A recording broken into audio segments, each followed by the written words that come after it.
This last part where you have to fill out about how many floors and attics and whether it's finished or not, Yes. makes me feel like you're invading my privacy. Well, again, you don't have to complete it. I'm not saying that only on my account, because I've heard other people say this also. Right, right. And they feel that you're a Gestapo coming in to tell me what I have in my house, what I should have or I shouldn't have. Well, I'm just telling you this how can it be makes helpful, people and this can be helpful in many ways. What If the ways? assessment office has you down as a finished attic, but you actually don't have a finished attic. I understand that part, yes. Right. But I'm just saying that's your privilege, whether it's finished or unfinished, that's how they feel, and that's the way I feel. Okay. I never had an assessment done at my property where they have actually gone in the house Right. and looked upstairs, downstairs, and all over. That's like me coming in your house and looking to see what you have. Mm-hmm. It's like an invasion of privacy. That's how I feel. Okay, thank you. Okay. Data review and analysis. So basically we will look at where's the location, what's the market, the age of the property, the condition of the property, any improvements that are on the property, and then what neighborhood they would fall in. And those all lead to a property value. And this will be done during the data review and analysis phase of this project. So the sales market, the sales study will be conducted for properties sold in Wayne County over a 12 to 30 month period. Tyler's valuation specialist will use collected data to calibrate computerized models specific to your county. They will identify market areas within a jurisdiction, develop models relating to price to property characteristics, use models to select comparable sales prices to subject properties, and select appropriate comparable sales for each property. There are 3 accepted approaches to value. The first is the cost approach. And basically what it does, it provides an estimate of value based on replacement cost of the improvements on your property, less depreciation, plus the value of the land. The income approach basically estimates the value by capitalizing the net operating income, income and expense reports. And these are better used, income approach is better used for commercial properties. So then the market or the sales approach estimates the value by comparing sales of similar properties. So this market or sales approach is better served to value residential properties. So basically, if you've ever done, realtors that are in the room, I know you've had to deal with it in selling property. Ever had to have an appraisal done for financing purposes?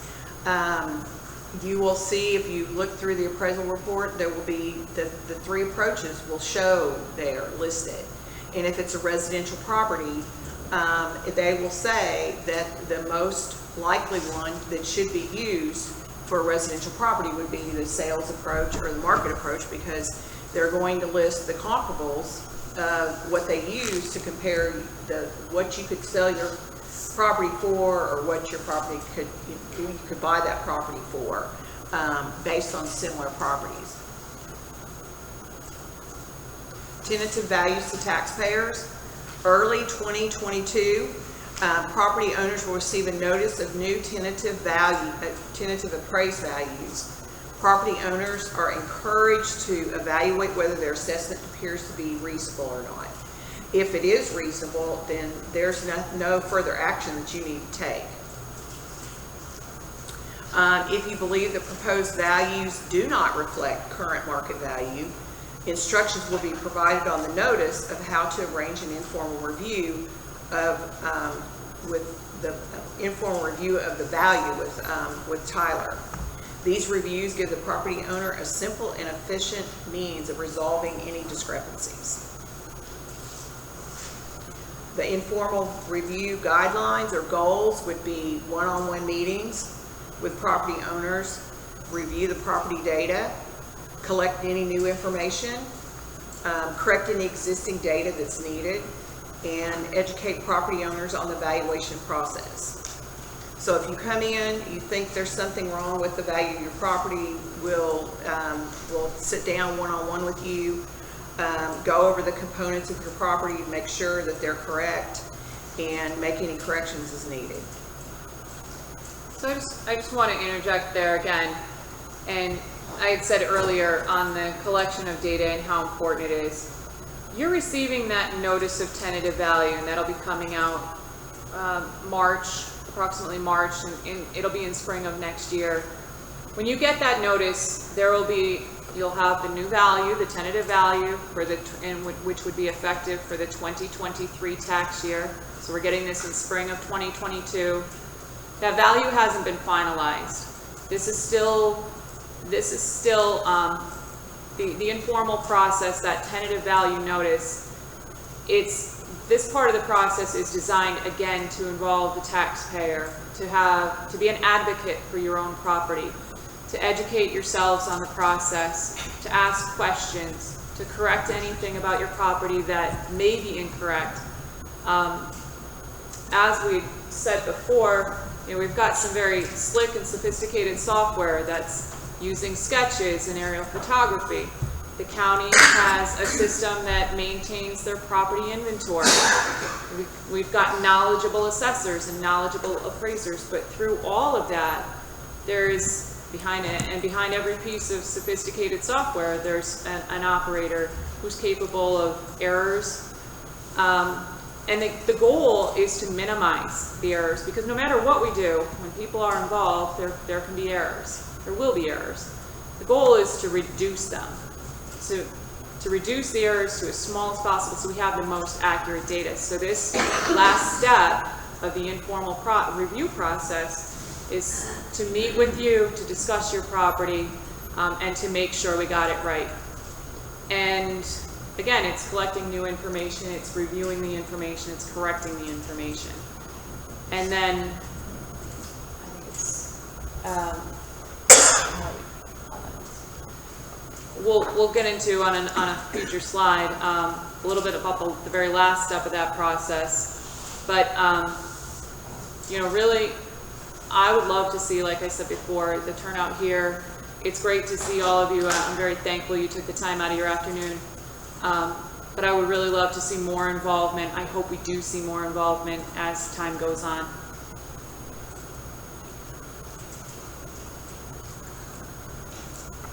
So we're looking for a quality-driven process that will actually, what that equals is quality results.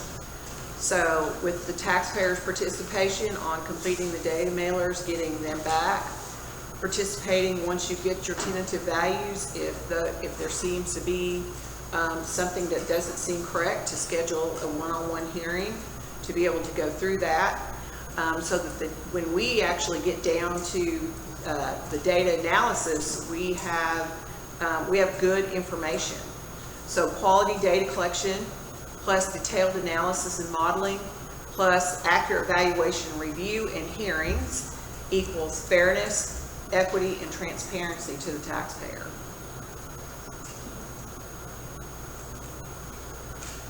So final values. July of 2022, all Wayne County property owners will receive a final notice of assessed value for their property. New values will be effective January 1 of 2023.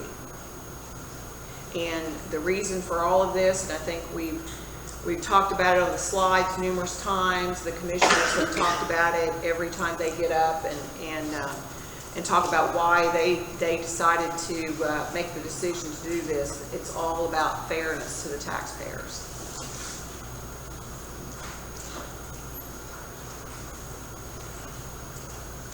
Contact information. This is Mary's contact information. Next slide is county assessment contact information. Cheryl, the Director of Tax Services. This, as you'll notice on your paper copies, this is the website where you can go for additional information. As we go through this process of the reassessment, this website will be updated. So this website currently shows where all the public meetings have been held, kind of gives you a little bit of background of why this is being done. I think the PowerPoints may be up there, but if not, they will be.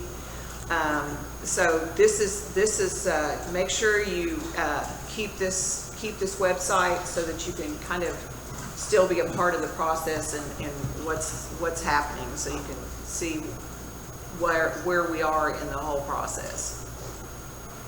Thank you for joining us today, and if anybody has any additional questions, we'll be, myself, Mary, commissioners, anybody that will be free to answer. All right. I will, we're going to go around the room. I see some hands going up, so we'll go around the room. Be patient. I will get to everybody, and we're going to be here as long as it takes to get through your questions. I'll start in the back. I saw your hands go up first.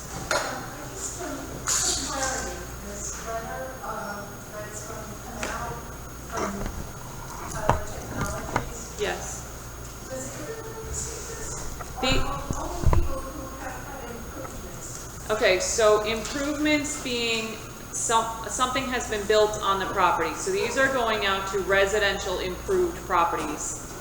They will not go out for vacant properties or commercial properties. These are going out for residential improved. All residents? Yes, Okay. all residents.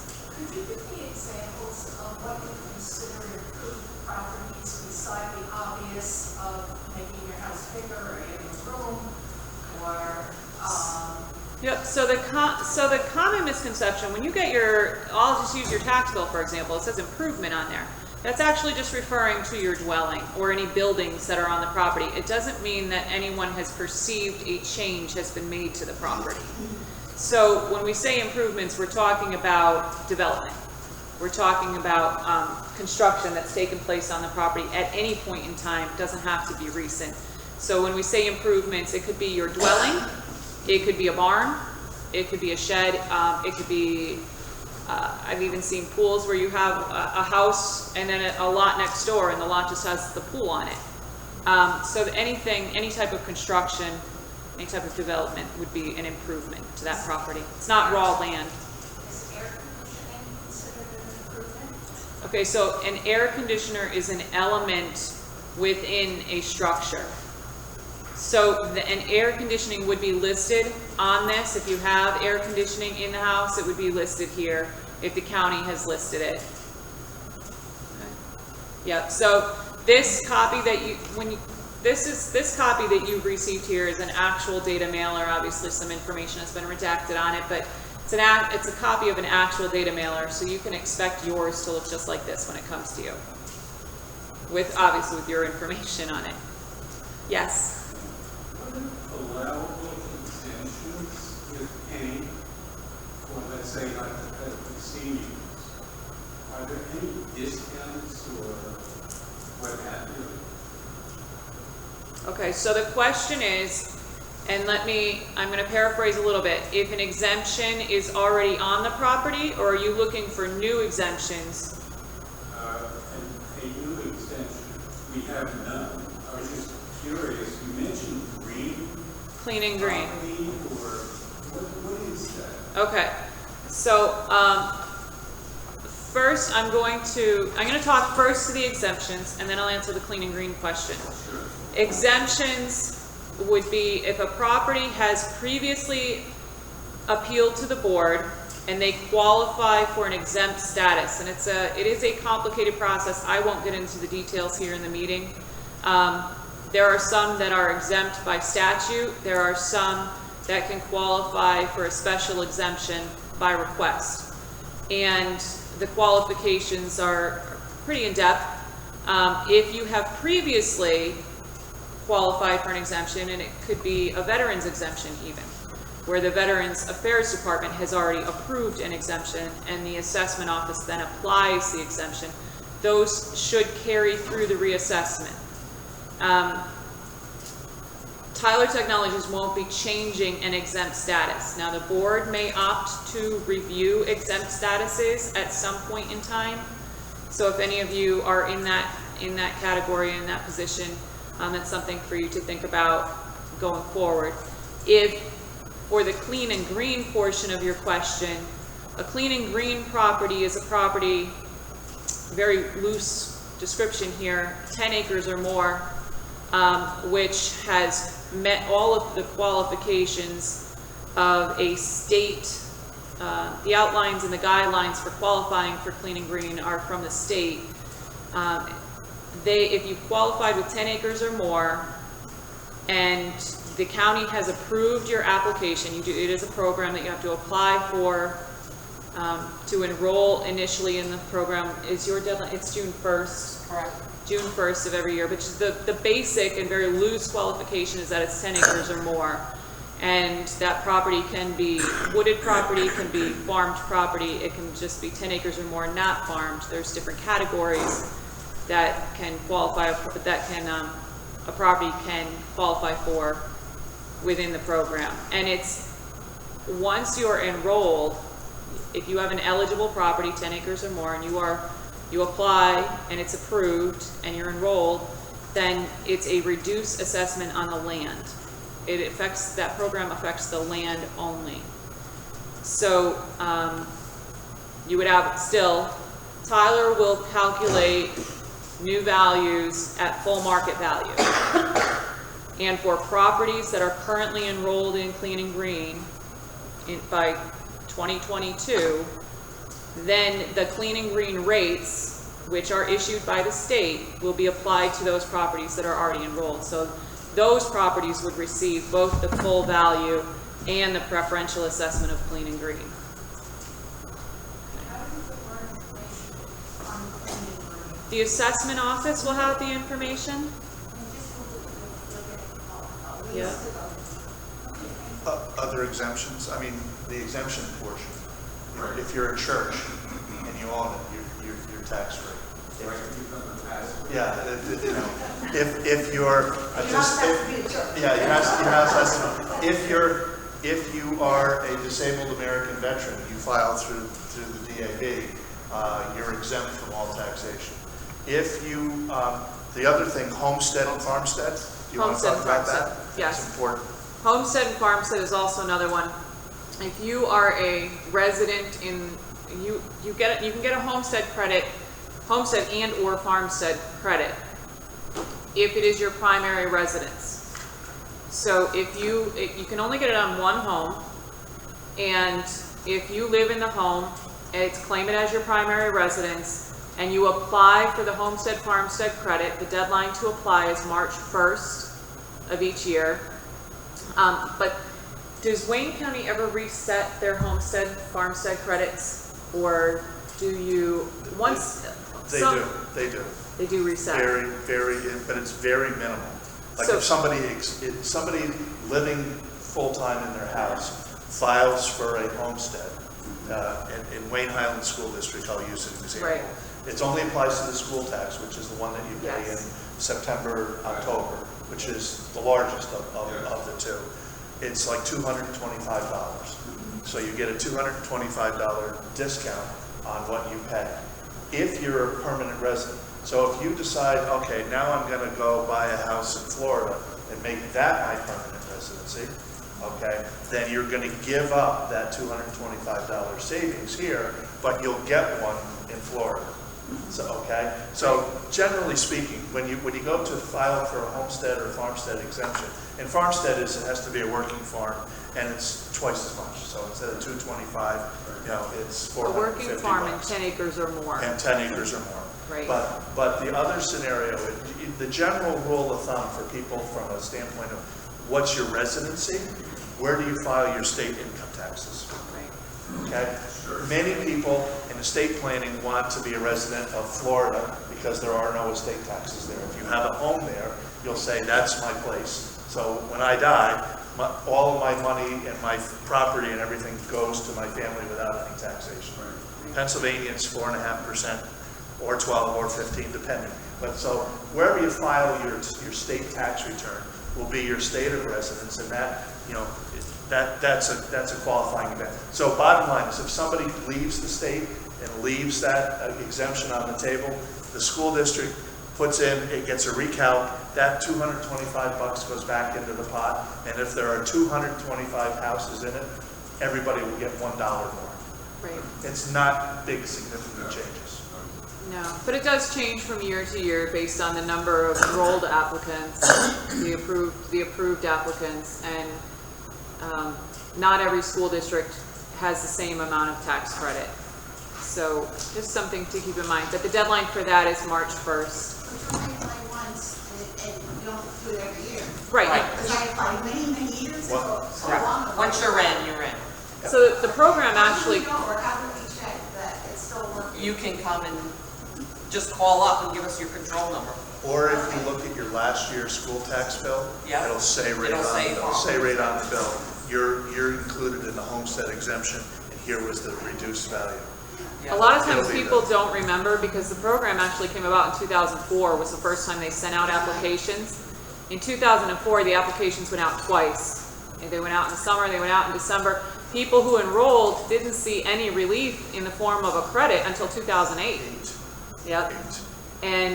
And so a lot, I would frequently get the question when I was working for Susquehanna County Assessment Office, I don't remember enrolling. Well, it's, at this point, we're 17 years out from the first time some people were eligible to enroll. And typically, to be removed from the program would be knowledge of someone relocating, as Joe had said. If someone has decided to take up residence elsewhere, or the property transfers, things like that would remove you from the program. Otherwise, you should still be in. Some counties do reset. That's why I asked the question. Some will make people reapply every 5 years or so. But either way, those are the exemptions to my knowledge. There is also a rent rebate program that the state, that goes through the state. So typically when you file your taxes, that's another rent rebate program. It's for, it's taxes and rent rebate program. So if you're a property owner or a renter, I think you can apply through that.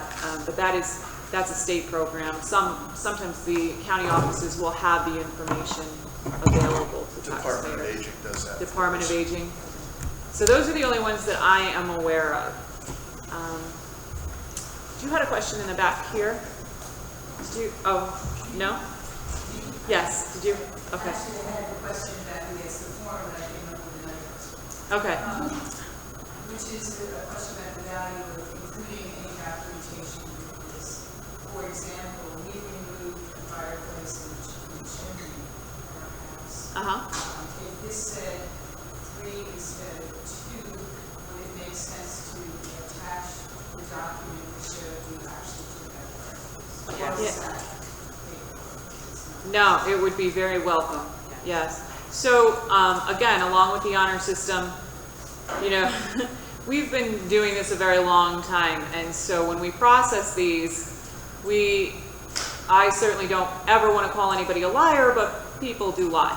So we don't just say, okay, we have a 4,000 square foot home, but we have 2 bedrooms and 1 bathroom, and my basement is not finished, even though it's got to walk out to the lake. I wasn't born yesterday.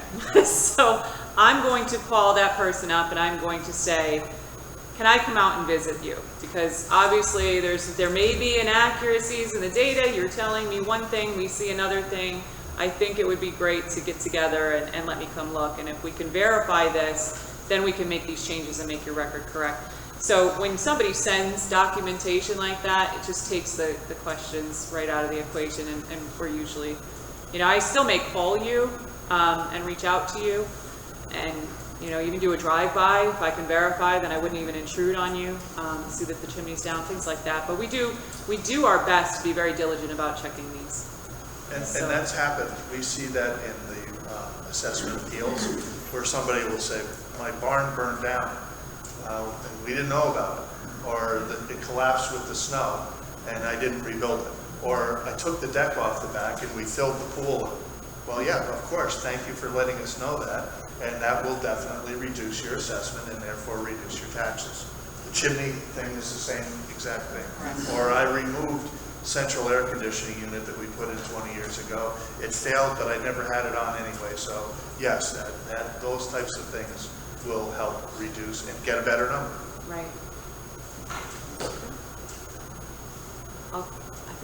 I'm going to get this one and then I'll get to you guys. I have a question for Joe. You're with the county. Yes, yes. So has the county ever thought about a tax to give the older people a break? I know there's a lot of places they either freeze it at a certain age, or they reduce it at a certain age, or they abolish the taxes for elderly people. Being in real estate 37 years, I've seen elderly people struggling, not doing repairs on their houses, and in order to keep their taxes paid, you know, they're living in a room, and, you know, it's sad. It's sad. So, I being one of those people, I think there should be something for surviving this age. And just because taxes go up every single year, all the time. Well, some do. Mine do. The county, like I said, the county went 10 of the last 12 years without raising taxes. The township, it could, and we'll get back to that question. We'll come and talk with you about that. But every single year for the past 17 years, the county, the township, and the school district have had the option to raise your millage. And most of the time, the townships most of the time don't. Sometimes they do. The county's only raised taxes twice in the last 12 years. Yeah, but and then the school districts pretty much are every year. Western Wayne went 2 years in the last 5 without one, but every other year, I was a business manager at Walpole Pack. We raised taxes all 12 years. Wayne Highlands has raised taxes every single year except one in the last 20. But they're always 2%, 2.5%, 1.5%, 2.5%, and that accumulates over time. We all understand that. But the question on the ability to give the elderly people be that 65, 70, 75, whatever the age. Right now, statutorily, we're not allowed to do that. Why is that? Because the laws aren't in place giving us the option to do that. They are in New Jersey. They are in some places in New York. The state legislature says, here's what you can do. If you're a disabled American vet, you can get a full tax break. Yes. If you're renting and you're a rental and you're elderly and your income is this much, they'll give you a rebate package to give you money to help you with your rent. They'll give you money to help you with your heat. That is available through, they'll give you money. There are programs out there that will allow you to renovate your house, to put a ramp on it, or weatherization, things like that. Mostly they're financially based. They're financially based. Yeah. So, well, and I think your question was, if you're getting older and inflation's starting to erode your buying power, you're probably financially struggling to be able to maintain where you are, and you probably would qualify. Or you have to keep working. Or you keep working. Yeah. Keep it going. Yeah. But we only can follow the laws that we're allowed, and one of those right now in Pennsylvania is you can't reduce somebody's property based on their age. It's just not allowable. Now, you talk to the governor and the House of Representatives and the Senate. But that has to be legislated. But yeah, it's a great question. We just don't have the ability to do it because it's not a law yet. I'm going to come over to you in the red hat here. I'm sorry, and then I know I'm working across the room here. Okay, mine is in reference to the sketch verification. Yes. Okay, are you using the county's GIS Yes. /911? Okay. Yes. All right, then the question would go to you. Why would we have a company come in and do a study on something that you actually already have a program that you can use to look at these properties and see who got a new garage or a new addition? We do that all the time, but we need a third-party certified appraiser to change the values of things for the future. So this sketch verification, Cheryl's department does it on an ongoing basis. But they need to, because their appraisal license is on the hook on this for saying here's the value of this property. They need to make sure that the sketch is correct. It's not a huge portion of this Right. scenario. The huge portion is the sales study, and that sales study is what they're doing That's the biggest part. But sketch verification gives them the ability to say, yes, county's records are correct, and B, if they're not, the county will go out and correct it and measure it correctly, and then that gives them the verification that it's correct as a starting point for them then to move on to the next level, which is the appraising the property. How many bedrooms, how many bathrooms, all that kind of stuff, and what market is it? Is it a lakefront? Is it a riverfront? Is it in a trailer park? Is it a 10-acre lot, a 100-acre parcel, or a quarter-acre parcel? All of those things, and how new is it, and what kind of condition it's in. All of those things that contribute to the value, they have to sign off on. And they're certified appraisers. We are not certified appraisers of the county. But it's a good question, because it's exactly why we're able to have this process is taken on by our team and our data, which is in good shape, basically, which is why Tyler is doing everything. It's more of a collaboration, which is a cheaper. And quite honestly, we're cheap. We're cheap. You know, we pay taxes and don't like to pay taxes either. So we looked at this, and Mary was very kind and said we beat them up. Yes, we did. We had other companies came in, and we looked everywhere. Tyler, oh, by the way, is one of the highest respected, most experienced appraisal companies in the world. They did all of England, but they also did Monroe County, which we border, and the west end of Monroe County is incredibly similar to Wayne County. They've also done Delaware County, which is suburban Philadelphia. Yeah, suburban, maybe we have a little bit of a suburban feel, very small one in the borough around Honesdale, but we're rural, and they're also doing Beaver, which is super rural. But they are one of the best, and we chose them, and they were willing for us to save millions, quite honestly, saying we have really good data because this department does an extremely good job of being accurate. In fact, all of the assessment appeals that we get, the appraisers on the other side say, I've never seen an assessment office with square footages as perfect and accurate as yours are. And that made them feel comfortable enough for us to beat them up, to lower their price by the millions, not millions, to be able to say, okay, we can do this, but you know, these are going to be the parameters. So on the flip side, where did the revenue come from To pay for this? pay Sure, for this? great question. 2017, I'm a working guy with an MBA, and I was in the finance world. So what there's debt on the county. The county used the municipal bond market to borrow money for projects in the past. The jail, the renovations, buying this building and renovating it. This used to be a school, obviously. And so there was debt that was issued. And looking at the interest rate we were paying on our debt and with the other projects that we needed to accomplish, we were able to restructure the debt, reduce the interest rate, save about $600,000, which is half the cost of doing this project.